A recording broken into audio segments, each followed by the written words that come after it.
ನೋಡೋಣ 24th ಆಗಸ್ಟಿಗೆ ನಮಗೆ ಏನು ಸರ್ಪ್ರೈಸ್ ಇದೆ ಅಂತ ಹೇಳ್ಬಿಟ್ಟು. ಅದು ಕನ್ನಡ ಸಿನಿಮಾ ಆಗಲಿ ಎಮೋಷನಲ್ ಏನೇ ಹೇಳಿ ನೀವು ನನಗೆ ಆ ಥರ ಮಾಡೋದಕ್ಕಾಗಲ್ಲ, ಯಾಕೆಂದರೆ ಅದು ನನ್ನ ದುಡ್ಡಾಗಿರೋವಂಥದ್ದು. ನಿನ್ನೆ ನಾನು ವೀಡಿಯೋದಲ್ಲಿ ಮಾತಾಡಬೇಕಾದ್ರೆ 12,000 ಸ್ಕ್ರೀನ್ ಸಿಕ್ಕಿದೆ, ತುಂಬ ಪ್ರೌಡ್ ಮೂಮೆಂಟ್ ಅದೆಲ್ಲ ಹೇಳಬೇಕಾದ್ರೆ ಅದು ತುಂಬ ಕಮ್ಮಿ ಆಯ್ತಲ್ವಾ, ಅಟ್ಲೀಸ್ಟ್ ಒಂದು 20,000 ಸ್ಕ್ರೀನ್ಸ್ ಆದರೂ ಬೇಡವಾ ಅಂತ ಎಲ್ಲ ಹೇಳಬೇಕಾದ್ರೆ ನನಗೆ ಅರ್ಥ ಆಗುತ್ತೆ ನೀವು ಹೇಳೋ ರೀತಿ. ಆದರೆ ವಿಷಯ ಏನಂತಂದರೆ ಚೈನೀಸ್ ಮಾರ್ಕೆಟ್ ನಮ್ಮ ಕೈಯಲ್ಲಿಲ್ಲ, ಅವರು ಸ್ಟ್ರಿಕ್ಟ್ ಗೈಡ್ಲೈನ್ಸ್ ಎಲ್ಲ ಇರೋದ್ರಿಂದ ಮೇ ಬಿ ಲೇಟರ್ ಆನ್ ಈ ಥರ ಜಪಾನ್ ಆಗಲಿ ಚೈನಾ ಆಗಲಿ ಮಲೇಷ್ಯಾ ಆಲ್ರೆಡಿ ಇನ್ಕ್ಲೂಡೆಡ್ ಆಗಿದೆ.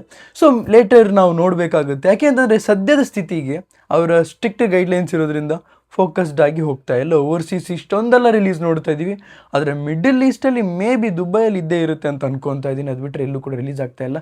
ಆದರೆ ಅದೇ ವಾರ್ ಇಶ್ಯೂಸಿಂದ ಆಗಿರುವಂಥದ್ದು.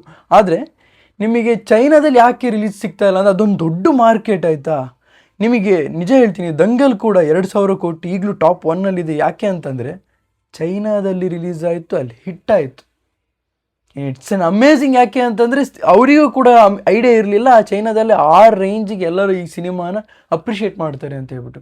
ಆ್ಯಂಡ್ ಈ ಸಿನಿಮಾ ಇರೋದು ನೋಡಿದ್ರೆ ಒಂದು ಪೋಸ್ಟರ್ ಕೂಡ ಚೈನೀಸ್ ವೇರಿಯಂಟಲ್ಲೇ ಇರೋವಂಥದ್ದು, ಚೈನೀಸಿಗೋಸ್ಕರನೇ ಮಾಡಿರೋವಂಥ ಒಂದು ಸಿನಿಮಾ ರೀತಿ ಇರುವಂಥದ್ದು. ಆಬ್ವಿಯಸ್ಲಿ ವರ್ಕ್ ಆಗ್ತಿತ್ತು, ಆದರೆ ಅಲ್ಲಿನ ಸ್ಟ್ರಿಕ್ಟ್ ಗೈಡ್ಲೈನ್ಸ್ ಮೇ ಬಿ ಅಲ್ಲಿ ರಿಲೀಸ್ ಆಗಲ್ಲ ಅಂತಲ್ಲ, ಮೇ ಬಿ ಫ್ಯೂಚರಲ್ಲಿ ಯೋಚನೆ ಮಾಡ್ತಾರೆ ಅಂತ ಹೇಳ್ಬೋದು. ಜಪಾನಿಗಾಗಲಿ ಚೈನಾಗಾಗಲಿ ಆಮೇಲೆ ಯೋಚನೆ ಮಾಡ್ತಾರೆ ಅಂತ ಹೇಳ್ಬೋದು.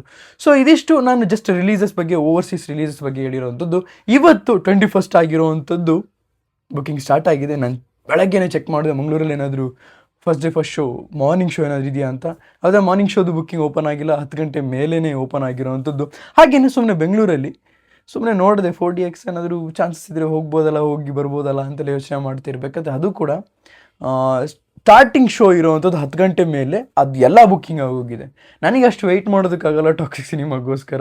ಆ್ಯಂಡ್ ನಿಮಗೊಂದು ಪರ್ಟಿಕ್ಯುಲರ್ ಆಗಿ ನಾನೊಂದು ಹಾನೆಸ್ಟ್ ಒಪಿನಿಯನ್ ಹೇಳ್ತೀನಿ, ನಾನು ಥಿಯೇಟ್ರಿಕಲ್ ಎಕ್ಸ್ಪೀರಿಯನ್ಸ್ ಇರೋವಂಥ ಮಾತ್ರ ಸಿನಿಮಾನ ನಾನು ಹೋಗಿ ಥಿಯೇಟ್ರ್ ನೋಡೋದಕ್ಕೆ ಇಷ್ಟಪಡ್ತೀನಿ. ಬೇರೆ ಎಲ್ಲ ನನಗೆ OTT ರಿಲೀಸ್ ಮಾಡಿದ್ರೆ ಸಾಕು, ನೀವು ಕಷ್ಟಪಡಿ ಬಿಡಿ ಏನೇ ಮಾಡಿ ಅದು ನನ್ನ ವಿಷಯಕ್ಕೆ ಬರೋಲ್ಲ, ಯಾಕೆಂದರೆ ನನ್ನ ದುಡ್ಡು.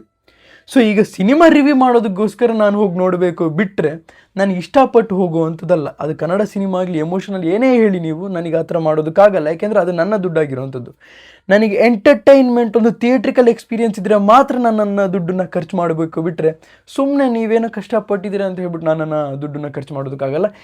ಕನ್ನಡ ಸಿನಿಮಾಗೆ ಸಪೋರ್ಟ್ ಮಾಡಿ ಅಂತ ಹೇಳಿದ್ರೆ ನಾನು ಮಾಡೋದಕ್ಕಾಗಲ್ಲ. ಟಾಕ್ಸಿಕ್ ಅಂತ ಸಿನಿಮಾ ಬರಲಿ, ಆವಾಗಲೇ ನನ್ನ ದುಡ್ಡು ₹1,000 ₹1,500 ಹಿಡಿದು $3,000ವರೆಗೂ ಹೋಗುತ್ತೆ, ಯಾಕೆಂದರೆ ಥಿಯೇಟ್ರಿಕಲ್ ಎಕ್ಸ್ಪೀರಿಯನ್ಸ್ ಆದರೆ ಮಾತ್ರ ಆಗಿರುವಂಥದ್ದು.